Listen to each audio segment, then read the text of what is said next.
사도행전을 강해를 좀 하면서 우리 5장에 왔는데 지금 1장과 2장, 3장, 4장하고 5장의 차이는 약 3년이 지나간 사이에요. 4장에서 5장으로 넘어올 때에 초대교회가 생성된 가운데 속에서 시간은 몇 년 정도 지나갔다? 약 3년 정도 지나간 상황입니다. 그렇기 때문에 처음 시작하는 단계가 아니라 어느 정도 이제 어떻게 합니까? 정상적인 궤도를 향하고 있는 가운데 속에 교회가 흔들리게 되는 모습을 우리가 여기서 만나게 돼요. 초대교회 교회는 주님의 뜻을 따르는 사도들 그리고 성령님의 주권적 역사를 통해서 성장을 하게 됩니다. 성장을 해서 다양한 계층들이 이제 계속 교회 안으로 들어오게 되는 것이죠.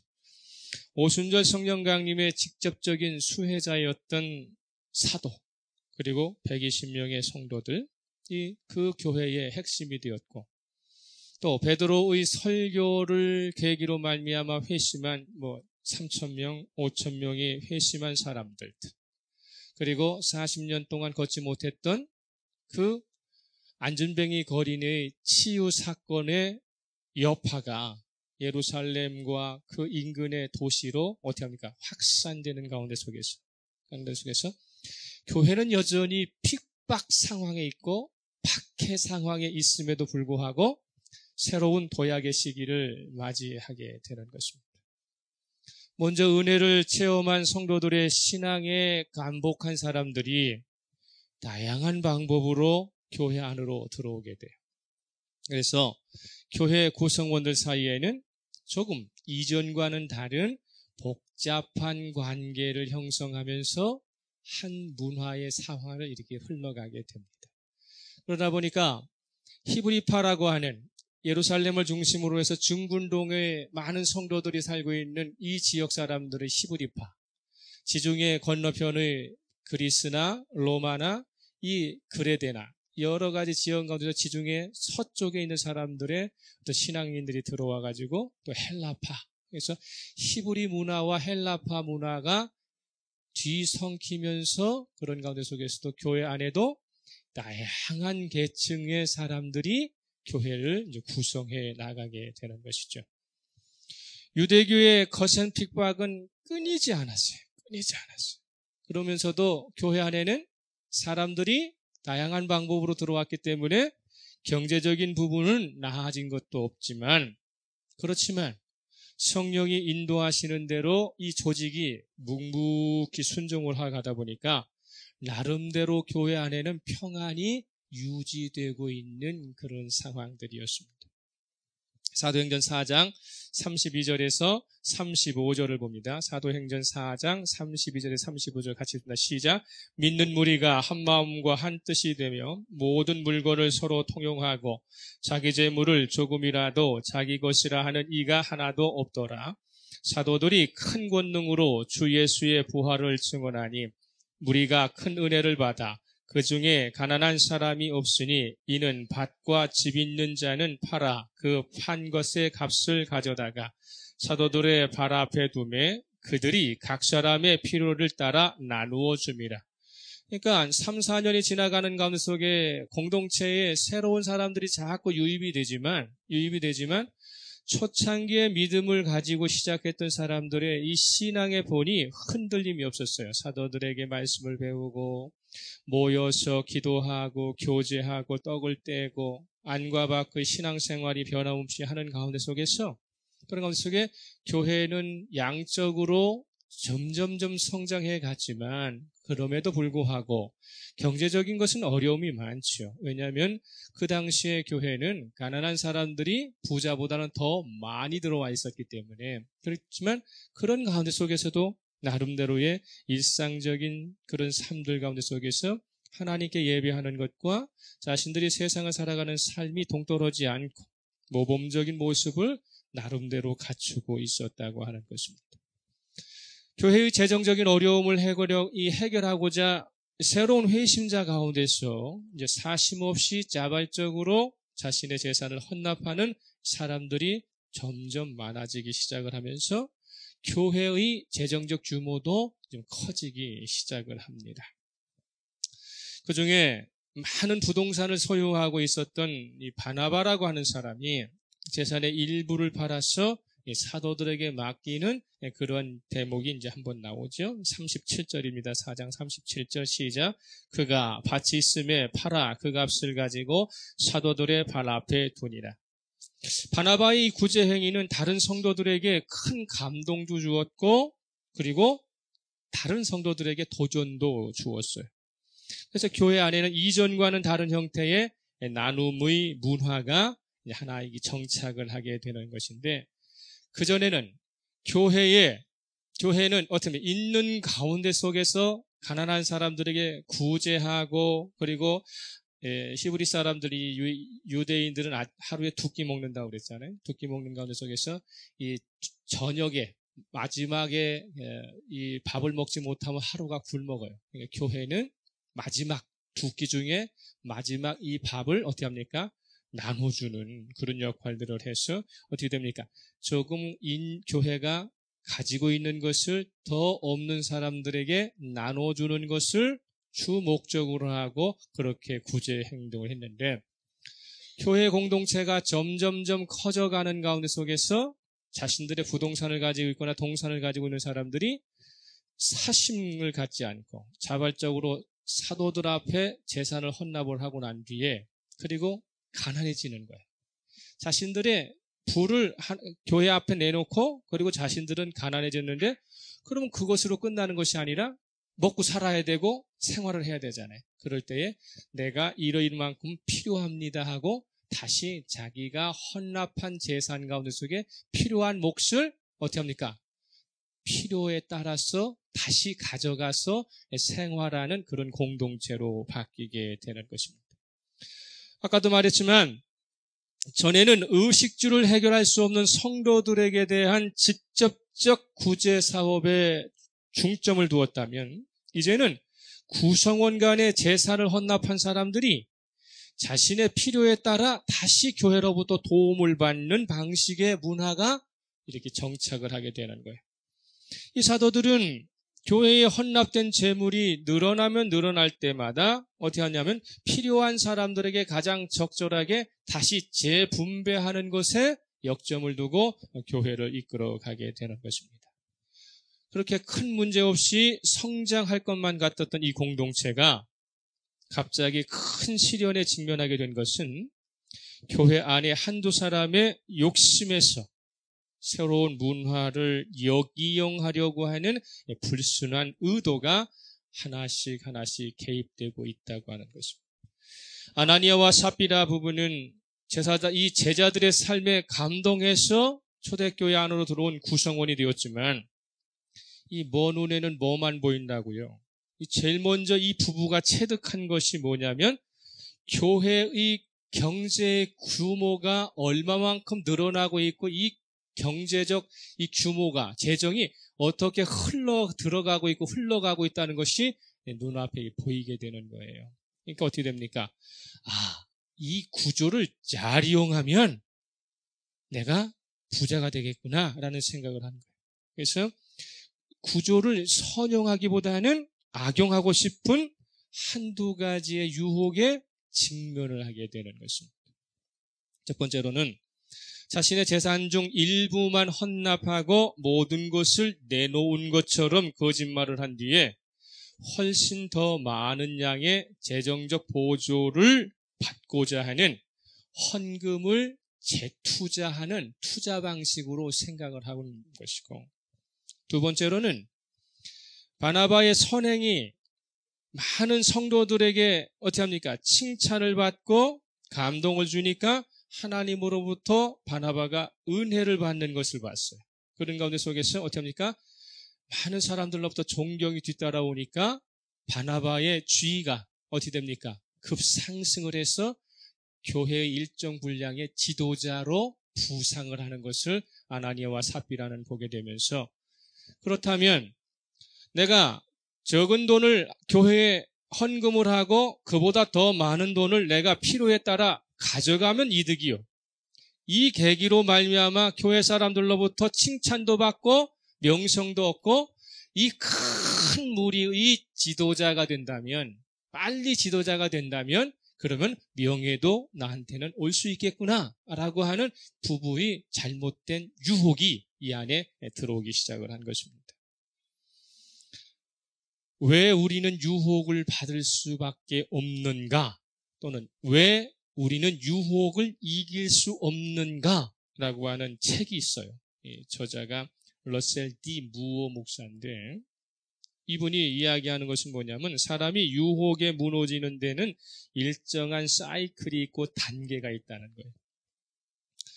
유혹에 막다트리게 되면 그냥 무너지는 것이 아니라 전조 단계가 있고 그 단계를 밟다 보면은 그 사람은 반드시 유혹에서 헤어나오지 못하고 패망하게 된다는 뜻이에요. 첫 단계는 뭐냐면 자신이 누구인가에 대한 정체성을 확고히 갖지 못하면 그 순간부터 그 사람의 정체성이 흔들리는 순간부터 사단은 다양한 범위로 다양한 방법으로 이 사람을 무너뜨리기 위해서 유혹이 강하게 침투된다고 하는 이야기입니다. 그 예를 어디서부터 찾고 있느냐면 아담과 하와에서 처음 찾고 있어요. 아담과 하와는 하나님의 형상으로 지음을 받았고 세상의 모든 것을 다스릴 수 있는 소위 지도력, 통치의 권한을 부여받은 흔들리지 않는 명실상부한 하나님의 자녀였는 이 정체성을 가지고 있었었죠. 창세기 1장 26절에 하나님이 이르시되 우리의 형상을 따라 우리의 모양대로 우리가 사람을 만들고 그들로 바다의 물고기와 하늘의 새와 가축과 온 땅과 땅에 기는 모든 것을 다스리게 하자. 하나님께서 다스리는 것이 아니라 하나님의 형상으로 지음받은 아담과 하와를 통해서 온 세상의 피조물을 다스리도록, 통치하도록, 그들을 이끌도록 그렇게 하나님께서는 아담과 하와의 정체성을 확고하게 세워주셨어요. 하와는 하나님의 형상으로 지음받았기 때문에 자신의 남편 위에 다른 피조물에 대한 심지어 들짐승인 뱀까지도 충분히 컨트롤할 수 있는 막강한 권한과 막강한 힘을 스스로가 지니고 있는 정체성을 가지고 있었던 독립적인 사람이었습니다. 그런데 뱀은 은근히 하나님께서 주신 이 여자의 통치권에 대해서 의문을 제기합니다. 그래갖고 뱀이 권한을 넘어선 월권을 하와에게 하도록 부추기게 되는 것이죠. 뱀이 부추길 때에 하와가 자신의 정체성을 다시 한번 확인만 했더라도 문제는 심각하게 꼬이지 않았겠는데 순간 하와가 자신의 정체성을 잃어버리는 순간에 하와는 자신을 다스리는 하나님의 명령을 거역하고 자신이 다스릴 수 있는, 자신이 다스려야 할 뱀의 말에 정체성을 잃어버리고 마는 것입니다. 정체성이 흔들리면 자신이 무엇을 원하고 있는지에 대한 욕망도 꼬이게 되고 왜곡되는 것입니다. 하나님께서는 에덴 동산에 온갖 좋은 것을 다 갖춰 놓으셨을 뿐만 아니라 하와에게 먹음직한 것과 아름다운 것들을 제대로 분별해서 먹고 싶은 것을 선택함에 있어서 현명하게 분별하고 분간할 수 있도록 지혜를 주셨거든. 그러니까 선악을 알게 하는 나무를 볼 때 먹음직도 하고 보암직도 하고 지혜롭게 할 만큼 탐스럽다고 판단할 수 있었듯이 하와 자신이 이 선악과를 보면 먹고 싶고 보고 싶고 만지고 싶고 그리고 지혜를 얻고 싶다는 생각 이전에 하나님께서 자신에게 무엇을 맡기셨는가를 생각할 수 있었다는 것입니다. 하와는 절대로 멍청한 여자가 아니었었어요. 왜냐하면 선악과보다도 더 중요한 뭐가 있었어요? 생명의 나무가 있었다는 것을 알고 있기 때문에. 선과 악을 알게 하는 나무가 중요한 게 아니라 생명의 나무를 내가 열매를 먹느냐가 중요한 거예요. 하와는 정체성이 흔들리기 전까지는 선과 악을 아는 지혜보다 하나님과 영원한 교제를 통해서 영원한 삶을 사는 생명의 과실이 더 중요하다는 것을 알았어요. 그래서 그렇게 살았어요. 어느 순간 정체성이 흔들려 버리니까 자신이 분간하는 것이 더 소중한 것이 무엇이고 더 귀중한 것이 무엇인지를 헷갈리고 내가 정말로 원하는 것이 무엇인가에 대한 것을 혼돈을 가져오다 보니까 더 중요한 생명의 과실보다도 하나님께서 주신 지금의 지혜로도 평생을 지혜롭게 살 수 있음에도 불구하고 하나님이 소유한 지혜를 갖고 싶다고 하는 욕망이 꼬여지고 왜곡되다 보니까 하나님의 음성에 대한 절대성보다도 자신의 독립에 대한 뱀의 유혹이 더 선택할 수 있도록 자신이 바뀌어버렸다는 것입니다. 하와의 정체성은 언제나 하나님 편에서 내 자신을 생각해야만 빛날 수 있는 것입니다. 하와는 하나님이 있어야만 존재하는 것입니다. 할렐루야. 저와 여러분은 하나님이 계셔야만 존재할 수 있는 존재들이에요. 우리의 가치는 하나님이 계시기 때문에 우리의 가치가 드러나는 것이죠. 그런데 뱀의 허황된 유혹을 선택했다는 것은 하나님과 같은 자리에 앉고 싶은 욕심에 가려서 자신의 정체성을 포기하고 마는 것입니다. 이것이 유혹이 들어와서 그는 파멸의 길을 가게 되는 것입니다. 정체성이 흔들려 가장 귀한 것을 잃어버린 예는 이삭의 아들 에서에게도 나타나요. 이삭의 아들 에서는 야고보의 형이지요. 그 집안의 장남입니다. 사냥을 마치고 들에서 돌아온 이 에서는 심히 피곤했고 배가 고팠었는데 피곤하고 배가 고픈 에서에게 당장 나타난 것이 뭐냐면 동생 야곱이 붉은 것을 만들고 있었다라고 한 것이에요. 피곤하고 배고픈데 먹는 것이 보이니까 얼마나 기뻤겠어요. 그죠?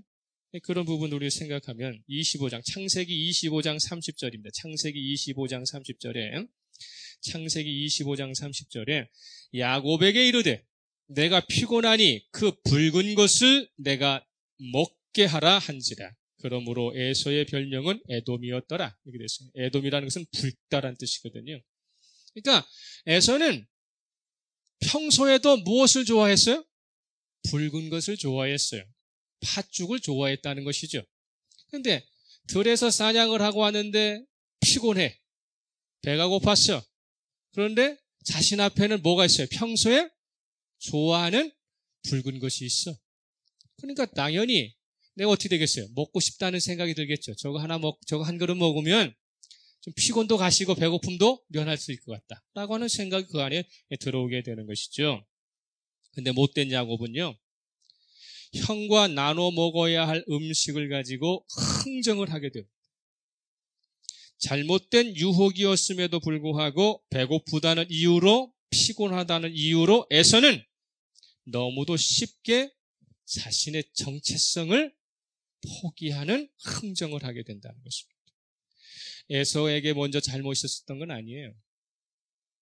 나눠 먹어야 할 음식, 그리고 에서와 야곱은 10달 동안 어머니 리브가 뱃속에서 공존공생을 하던 사이였고요.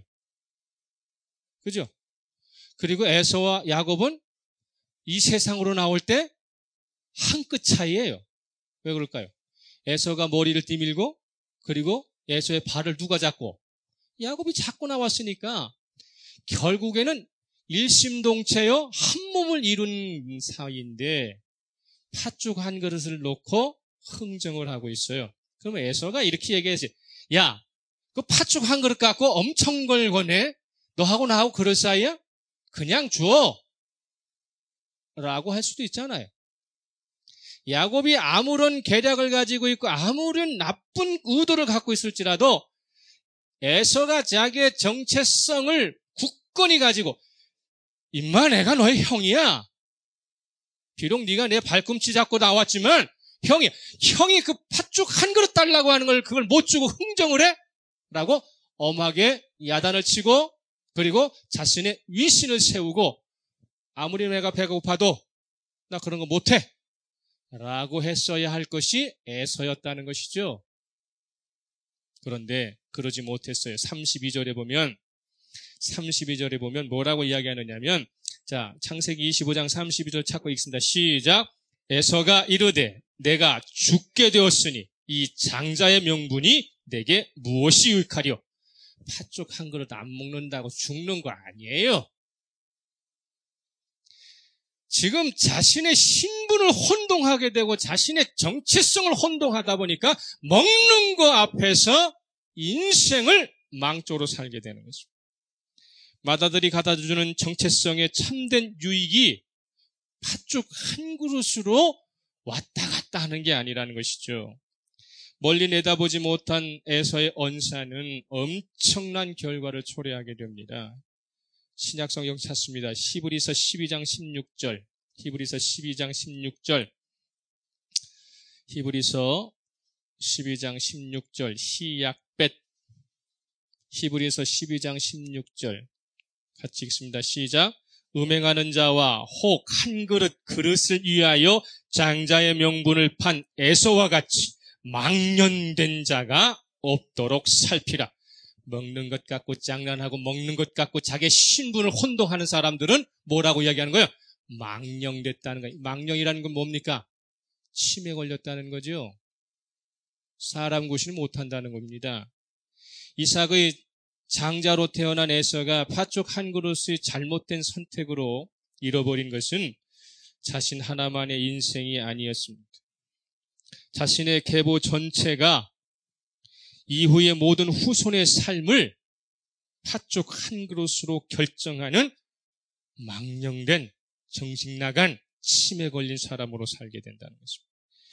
출생 순서상에서는 어김없이 언약 백성의 족장으로 우뚝 서서 이스라엘 백성들의 계보를 자신의 계열로 결정할 수 있었던 그런 자격을 갖고 있던 사람이에요.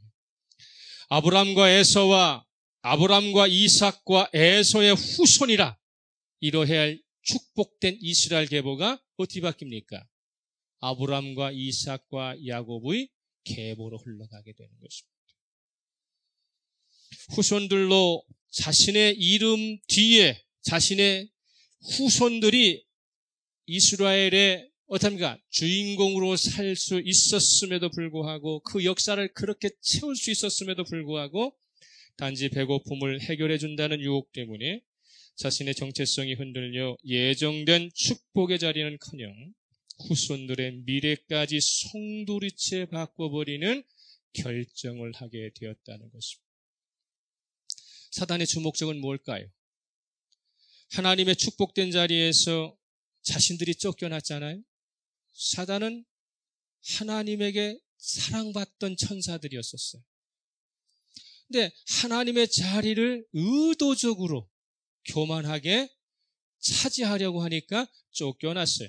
쫓겨나서 멸망의 자리로 갔습니다. 심판의 자리로 갔습니다.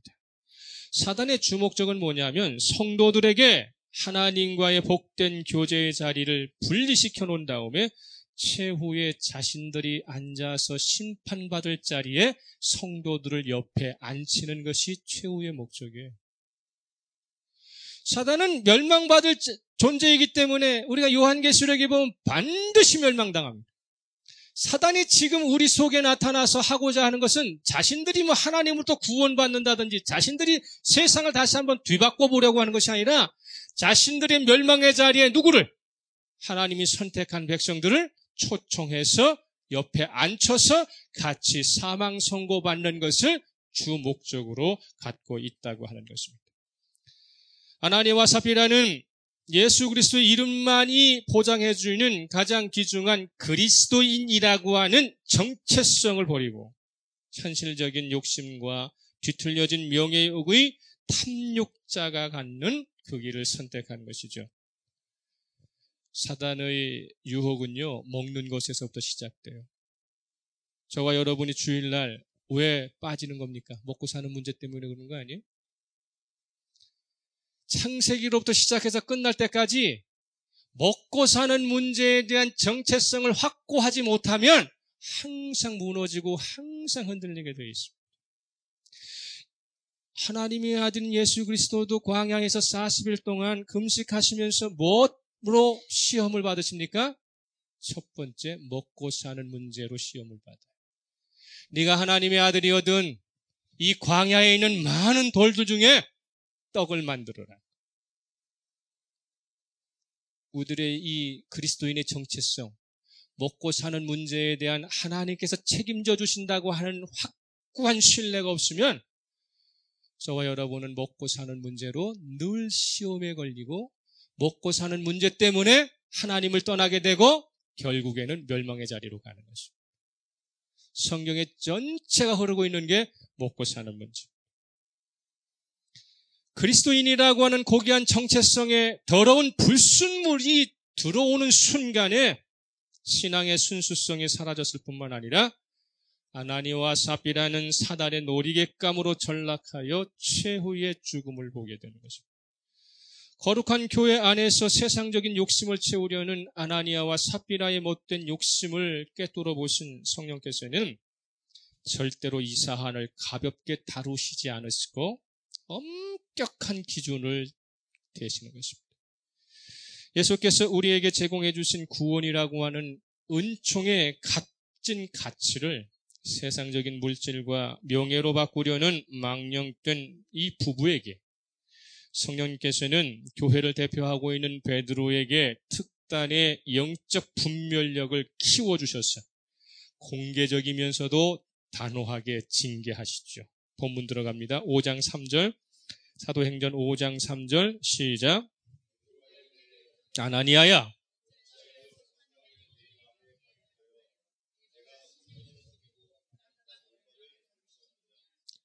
지금 우리들이 삶 가운데 속에서 사람과 사람 사이에 속이고 속는 거, 사람에게 잠깐 거짓말하는 거, 그거 대수로운 거 아니에요? 평생 살면서 거짓말 안 하고 사는 사람들이 얼마나 많아요. 거짓말 다 하고 살아요. 문제는 뭐냐면 나의 이 거짓말이 성령을 속이는 거짓말이냐는 것입니다. 아나니아와 삽비라는 개인의 욕심이 사람 속이고 그리고 넘어갈 일이 아니었다는 것이죠. 이것은 교회의 정체성과 교회의 순결성에 큰 문제가 되는 성령을 속이는 죄였다는 것입니다. 성도의 정체성의 귀한 가치는 구원하신 예수님의 사랑이 얼마인가를 늘 기억해야 합니다. 구원해 주신 예수님의 사랑에 감격함이 있는가? 구원해 주신 예수님의 사랑을 기억하고 있는가? 구원하신 예수 그리스도의 사랑에 감사하는 마음으로 자발적인 헌신과 자발적인 섬김을 통해서 하나님으로부터 긍휼함을 입고 있는가? 교회는 사심없는 자발적 헌신과 섬김을 통해서 성장해가는 것입니다. 할렐루야. 다니엘서 12장 3절에 지혜 있는 자는 궁창의 빛과 같이 빛날 것이요 많은 사람을 옳은 대로 돌아오게 한 자는 별과 같이 영원토록 빛나리라 말하고 있습니다. 신앙의 순수성을 짓밟는 불순물이 시시각각으로 침투할 수밖에 없는 이 상황에 노출된 우리는 성도라는 삶을 살고 있어요. 성도라는 삶. 시시각각으로 침투합니다. 시시각각으로 노출됩니다. 우리가 매일 기도만 하고 매일 말씀만 보고 살 수 없어요. 먹고 사는 문제는 해결해야 되기 때문에 직장 나가야 되고요. 세상 사람들과 어울려야 되고요. 예수 믿는 사람보다는 예수 믿지 않는 사람들과 함께 살아가야 돼요. 그러면서도 그 자리에서 자신의 정체성인 성도라고 하는 예수 그리스도께서 나를 구원해 주신 그리스도인이라고 하는 자신의 정체성이 흔들리게 되면 결국에는 주변적이었던 먹고 사는 문제들과 명예도 흔들리게 된다는 사실. 아나니와 삽비라도 처음에는 열정을 갖고 신앙생활을 했겠죠. 공동체 안에서 예수 이름이 담고 있는, 교회에서 예수 이름을 부르고 있는 이 이유, 빛과 소금으로서의 책임과 의무를 그도 잘 알려고 했을 거라. 그런데 3년이 지나갔어요. 초대교회가 생성된 지 3년이 지나가면서 말씀을 듣는 것에서, 기도하는 것에서, 삶을 살아가는 가운데 속에서 몸에 익숙해지면서 뭔가 초심을 잃어버렸어요. 순수성을 잃어버렸어요. 말씀을 많이 듣고 나다 보니까, 배우고 나다 보니까 뭔가 아는 것 같아요. 그러다 보니까 구원의 감격이 상실해져 버렸습니다. 나사렛 예수 그리스도의 이름으로 산다는 성숙함을 이루는 데에 실패하고 말았다는 것입니다. 성도는 현재 물이 잘 흐르고 있는 오아시스일지라도 거기에 주님이 계시지 않으면 그 오아시스 속에서도 아무것도 얻을 수 없다는 것, 광야처럼 죽음의 곳이 될 수 있다는 것을 분별해낼 수 있어야 합니다. 반면에 자신이 서 있는 것이 광야같이 아무것도 없지만 그곳에 주님이 계시면 새로운 삶의 터전으로 그 환경은 새롭게 바뀔 수 있다고 하는 그 신념과 믿음도 동시에 가지고 있어요. 현재 내가 살고 있는 곳이 오아시스이기 때문에 부족한 것이 없어요. 내가 원하는 것을 할 수 있어요. 그러나 그 사람 속에 예수 그리스도가 없으면 그 오아시스는 곧 말라버릴 것입니다. 그러나 내가 처한 곳이 광야와 같고 아무것도 얻을 것도 없는 미래가 불투명해 보이지만 거기에 주님이 계시면 거기는 반드시 다시금 새로운 터전이 될 수 있다고 하는 것이죠. 이사야 32장 15절에 마침내 위에서부터 영을 우리에게 부어주시리니 광야가 아름다운 밭이 되며 아름다운 밭을 숲으로 여기게 되리라. 그 주님의 말씀입니다. 주님이 계시는 그 광야는 그냥 광야로 그냥 떨어지지 않아요. 그 광야는 주님 때문에 다시 어떻게 됩니까? 아름다운 밭이 되고 그리고 어떻게 합니까? 숲을 이루게 되는 것입니다. 오늘날 지구상의 사막이 옛날에도 사막이었어요? 아프리카의 사하라 사막이 예전에도 그냥 사막이었어요? 몽골의 그 바람 부는 휘윙한 그 광야가 옛날에도 그냥 광야였어요? 그 전에 수많은 숲을 이루던 아름다운 에덴 동산과 같았어요. 그런데 사람들이 그것을 한 그루 한 그루 베고 심지 않다 보니까 사막으로 변해버린 거예요. 우리들의 삶 가운데 속에 하나님의 은혜라고 하는 것은요, 그런 것이거든요. 내가 성도라고 하는 정체성을 확고하게 갖게 되면 광야 같은 나의 삶도 회복되는 것입니다. 그러나 오아시스와 같은 삶 속에서도 성도의 정체성을 잃어버리면 언젠가 불시불간에 그 삶을 뭐가 돼요? 광야의 삶이 되는 것입니다. 이 부부의 비참한 소식은 삽시간에 예루살렘의 엄청난 뉴스가 되어가지고 전파됩니다. 그 내용을 접한 성도들에게는 충격이면서도 이 신앙의 순수성이 얼마나 귀중한 것인가를 깨닫게 되는 하나의 계기가 되는 것입니다. 11절 봅니다. 5장 11절 시작. 5장 11절. 소식을 듣는 사람들마다 두려움이 들어왔어요. 하나님은 절대로 눈 감고 계시는 분이 아니시구나. 하나님은 절대로 기머거리가 아니시구나. 이제 다시금 신앙의 순수성을 찾아야지. 나에게 주신 성도라고 주신 성도의 정체성을 가져야지라고 하는 것을 봅니다. 왜냐하면 하나님께서는 교회의 순결과 거룩의 하나님의 교회의 순결, 하나님의 교회의 거룩에 도전하는 어떤 불순한 세력을 용납하지 않으시기 때문이죠. 시의적절 정화하시기 때문에 교회는 엄청난 충격 속에서도 무너지지 않고 위축되기는커녕 오히려 새로운 회심자로 넘쳐나게 된다는 것입니다. 5장 14절 시작.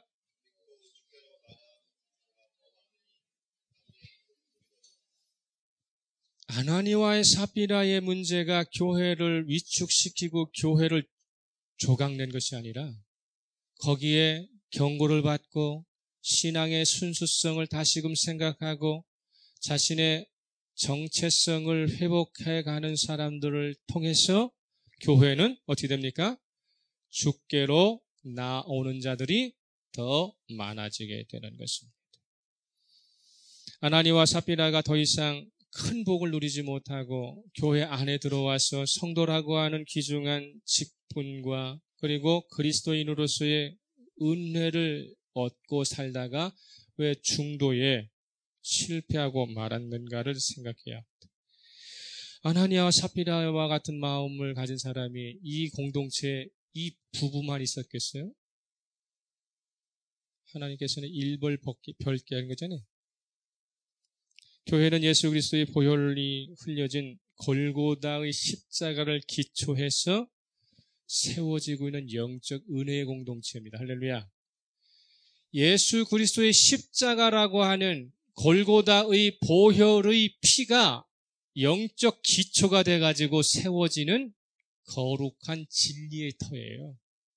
그런데 시간이 지나면 갈수록 사람들은 예수 그리스도의 보혈, 예수 그리스도의 십자가는 생각하지 않아요. 예수 그리스도의 보혈과 예수 그리스도의 십자가는 잊어버리고 그분이 주신 복에만, 그분이 주신 은혜만, 그분이 주신 위로에만 자꾸자꾸 커져가다 보니까 사람들의 마음 가운데 속에서는 교회가 쇼핑센터가 되어버려서 말씀 속에 예수 그리스도의 십자가의 보혈의 능력이 아니라 주님으로부터 오는 부수적이고 가시적인 은혜와 위로에만 목을 매다 보니까 시간이 흘러가면 갈수록 주님의 진정한 십자가를 잃어버리고 반쪽짜리 신앙만을 고집하게 되었다고 하는 것입니다. 이 대목에 분명한 것은 뭐냐면요. 은혜를 그냥 공짜로 받는 수혜 기간으로만 착각을 하고 성도로서의 희생과 섬김을 통한 진정한 성숙의 자리로의 노력을 게을리하다 보면 욕망 자체가 왜곡되고 우리가 바라고 있는 소망 자체가 잘못 왜곡되어 가지고 사단의 속성이 우리 안에 들어오게 된다는 것입니다. 그러나 우리가 중요하게 생각해야 할 게 뭐냐면요. 우리들의 현재의 삶뿐만 아니라 미래를 여전히 결정하시는 분은 누구시다? 하나님이시라는 것을 알아야 돼요. 하나님께서는 전지하실 뿐만 아니라 전능하신 분이시기 때문에 우리의 삶의 모든 것 하나도 놓치지 않고 면밀하게 감찰하시는 분이십니다.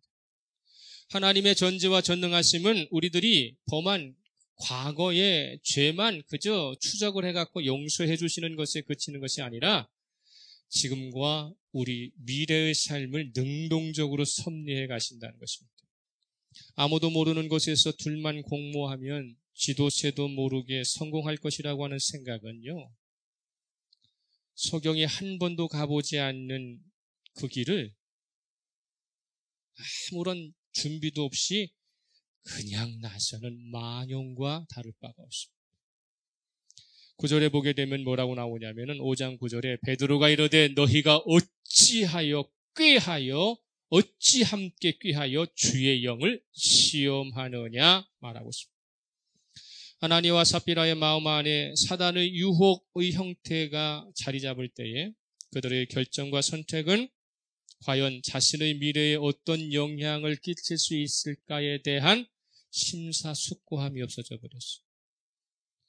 오늘 내가 선택하고 오늘 내가 결정하는 이것은 장차 내가 살아가야 할 미래에 어떤 것으로 작용할 것이고 어떻게 영향을 끼칠 것인가에 대하여 심사숙고해야 합니다. 주님과 관계된 일 가운데 속에서 내가 성도로 살려면 그분의 영원한 생명을 공급받으려면 오늘 내가 생각하는 것, 오늘 내가 결정하는 것은 앞으로 나의 미래에 어떤 영향력으로 미칠 것인가를 숙고할 수 있어야 한다는 것입니다. 못된 짓을 꾀하면서 기도할 리는 만무했을 거 아니에요. 아나니와 삽비라가 못된 짓을 꿈꾸면서 거기에 기도할 수는 없을 거 아니에요. 그죠? 기도가 빠졌잖아요. 사악한 마음을 가지고 있는 그 마음으로 성령의 도우심을 구하지는 않았을 거 아니에요. 기도하지 않았고 그리고 어떻게 합니까? 순수하지 않았기 때문에 성령님께서 그를 도와줄 수 있는 길을 차단하고 말아버렸죠. 성령께서 함께 하지 않는 사안이 행복으로 결말이 날 가능성은 없습니다. 성도에게 주어지는 구원의 여정 안에서요, 가장 중요하고 정말로 영원한 것들은요, 임시 방편이나 임기 웅변 같은 행동으로는 절대로 얻을 수 없다는 것입니다. 어떤 면에서 신앙생활이라는 것은 주님과 동행한다는 것입니다. 할렐루야. 신앙생활은 주님과 동행하는 것입니다. 그렇다면 주님과 동행한다는 것은요, 그 사람에게 있어서 마지막이다 싶은 삶 끝에, 길 끝에 내가 주님과 동행해야만 승리의 결승점은 우리에게 오는 거예요. 어슴푸레하게 동행하다가 거기서부터 인생의 모든 것을 주시는 분이 아니라, 신앙이라는 것은 주님과 끝까지 동행하면서 우리 스스로가 이게 이 길 끝이야, 인생의 길 끝이야, 내가 마지막 길일지 몰라 하는 그곳에 승리의 지점은 있다는 것입니다. 마라톤의 결승점이 아무나 쉽게 뛰면 다다를 수 있는 지점에 놓여 있지는 않아요. 그렇죠? 수많은 사람들이 출발점은 같이 하지만, 그러나 결승점에 들어오는 사람은 출발했던 모든 사람들이 다 들어올 수 있는 것은 아니에요. 로마서 8장 24절 25절에서 로마서 8장 24절 25절에서 우리가 소망으로 구원을 얻었음에 보이는 소망이 소망이 아니니 보는 것을 누가 바라리요? 만일 우리가 보지 못하는 것을 바라면 참음으로 기다릴지니라 말합니다. 주님과 동행하는 길이라면, 내가 성도라고 하는 정체성을 가지고 있고 그리스도인의 삶을 산다면 좌불안색하지 말고 조금 가다가 원망하지 말고 보이지 않지만 결승점은 반드시 있다고 하는 것을 믿고 참으면서 그 길을 가다 보면 언젠가는 그 결승점의 주인공이 된다고 하는 사실입니다. 성도라는 정체성은 신앙의 순수성을 잠시 유지하면 주어지는 것이 아닙니다. 믿음의 순수성을 끝까지 유지해야 되기 때문에 현실의 삶의 문제로 인한 불순물이 하나 둘 들어올 때마다 말씀과 기도로 정화시키고 부단히 노력해야만 가능한 것입니다. 그렇지 않으면 신앙은 자신도 모르는 사이에 처음 주어진 길에서 어느덧 탈선을 하게 되고 자신도 모르게 그 길을 가는 거죠. 정상의 길이 아닌데 모르고 가는 거예요. 영국 동북부에서 일어난 게 지난달 28일에 일어난 일이에요. 영국 동북부에서 이 마라톤 대회가 열렸는데 참가자가 한 5천여 명이 됐다고 그러네요. 그런데 5천 명의 참가자 중에 유일하게 한 사람만 결승점에 도착했다. 영국 데일리 메일이라고 하는 신문에 보면 지난달 28일 영국 북동부에서 열린 한 마라톤 경주에서 주최 측이 경로 표시를 제대로 하지 않아 2, 3일을 달리던 선수를 포함해 5천 명 넘는 사람들이 실격 처리되었습니다. 전체 42.195km에서 264m를 덜 달렸기 때문에 줄곧 선두를 달리고 있었던 유일하게 정확한 경로를 따라간 마크 후드만 우승하는 유일한 완주자가 되었다는 거예요. 이게 우리 현실에 일어났어요. 여러분이 지금 따라가고 있는 그 길이 누가 지시하고 있는 길이고 누가 동행하고 있는 길인지를 알아야 한다는 것입니다. 42.195km를 목표로 달려갔는데 4,900명은요 264m를 덜 달렸다는, 다 실격 처리됐어요. 저와 여러분의 인생의 길, 신앙의 길을요 누가 인도해 가고 있느냐, 어떤 지시 등을 보고 가고 있느냐, 이것이 매우 중요한 것입니다. 오늘날 기독교인 가운데 73%가 넘는 교인들이 먹고 살기 바쁘다는 핑계로 주일에만 간신히 출석하고 있다고 합니다. 그러면 우리 참되고 새로운 교회뿐만 아니라 전 세계의 교인 73%가 먹고 사는 문제가 바쁘다는 핑계로, 자녀 키우는 데 문제 있다는 핑계로, 이런저러한 이유로 주일 하루만 출석을 한다는 거예요. 그 중에 대부분은 한 번 참석하고 일주일에 30분 정도의 설교를 듣고 예방주사 맞은 것처럼 안심하고 살고 있다는 거죠. 이런 사람들에게 신앙의 순수성이 정상적으로 날마다 유지될 것이라고 판단하는 사람들은 없을 거예요. 주님께서는 그래서 그들을 향해서 뭐라고 말씀하셨습니까? 나더러 주여 주여 하는 자마다 천국에 다 들어갈 것이 아니요 다만 하늘에 계신 내 아버지의 뜻대로 행하는 자라야 들어가리라. 할렐루야. 저와 여러분 앞에 펼쳐질 미래가 불투명하지 않은 사람은 없어요. 부족한 정도 미래가 불투명합니다. 여러분의 삶이 확 트여가지고 이렇게만 하면 내가 확실하게 살 수 있다라고 장담할 수 있는 사람은 아무도 없습니다. 그러면서도 불안해하지 않고 날마다 다가오는 불안전하고 불투명한 세상 가운데 속에서도 당당하게 살 수 있는 원인이 무엇인가, 그 힘은 어디에서 공급받을 수 있는가를 우리는 분명히 깨달아야 한다는 것입니다. 현재 시점에서 자신은 누구인가에 대한 그리스도인으로서의 선명한 정체성이 있는가? 나의 정체성은, 나의 신앙은 어디로 향하고 있는가? 분별력을 강하게 키워야만 가능하다는 것입니다. 정체성이 흔들려지면, 정체성이 흐리멍텅해지는 이유는 뭔가? 그 중에 하나는 과거의 자신의 잘못에 대한, 자신의 삶에 대한 철저한 회개가 부족했기 때문입니다.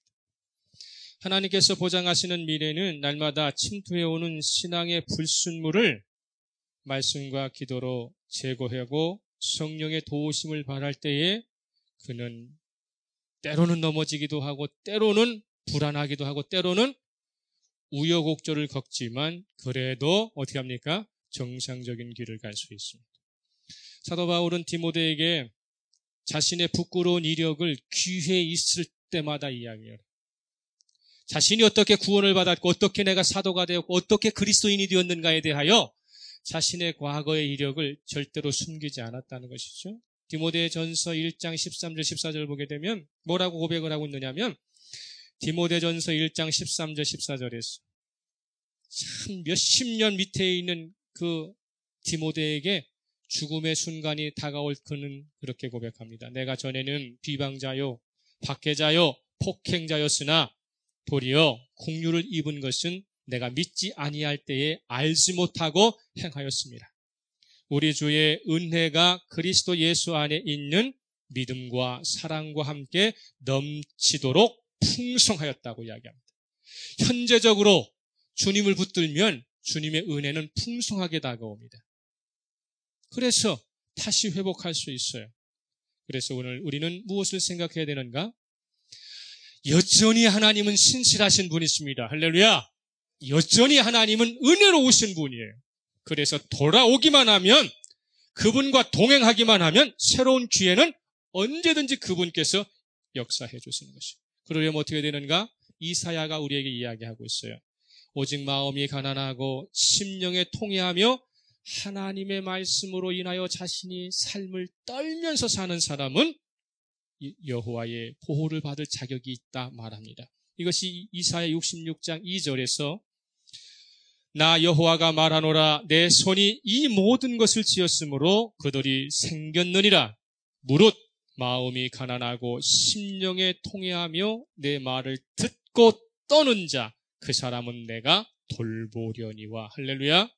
주 앞에 우리가 진심으로 겸손해질 때, 신앙의 순수성은 회복될 수 있고 그분은 전능의 손길로 보호를 받을 수 있는 것입니다. 예배의 기능성이 성도로 하여금 경건하고 의로운 삶을 이끌어주는 것이 아니라 그동안 그간 자신이 저지른 부도덕한 행위를 덮어주는 애군이나 떼어주는 수단으로 간주될 때 공동체가 지녀야 할 신앙의 순수성은 타락하고 마는 것입니다. 아나니아와 삽비라는 예수님의 제자라는 아름답고 복된 정체성을 너무도 가볍게 여기고 지켜내지 못하기 때문에 성도가 품어서는 안 되는 불의와 시기, 사기 같은 것이 들어왔어요. 성령이 인도하시는 말씀과 기도가 결여되었기 때문에 그렇습니다. 욕심을 채우고 삐뚤어진 명예를 부추기는 사단의 이 유혹의 덕에 자초하지 않으려면요, 성령의 뜻을 따라 새로운 사람으로 날마다 거듭나겠다고 하는 뭐가 있어야 됩니까? 거룩한 소명이 일어나야 돼요. 이것이 에베소서 4장 22절에서 24절 말씀. 너희는 유혹의 욕심을 따라 썩어져가는 구습을 따르는 옛사람을 벗어버리고 오직 너희의 심령이 새롭게 되어 하나님을 따라 의와 진리의 거룩함으로 지으심을 받은 새 사람을 입으라. 할렐루야. 새 사람 입으라.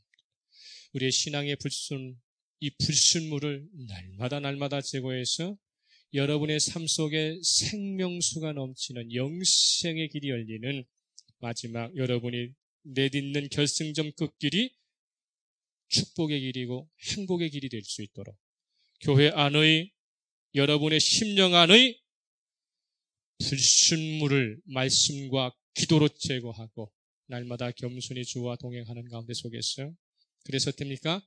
주께서 만들어주시고 약속하신 결승점을 통과하여 누구누구의 후손 누구누구로 이어지는 복된 자의 계보를 만들어 가시는 저와 여러분 되시기를 예수 그리스도의 이름으로 축복합니다. 다 같이 침묵하면서 말씀을 생각합니다.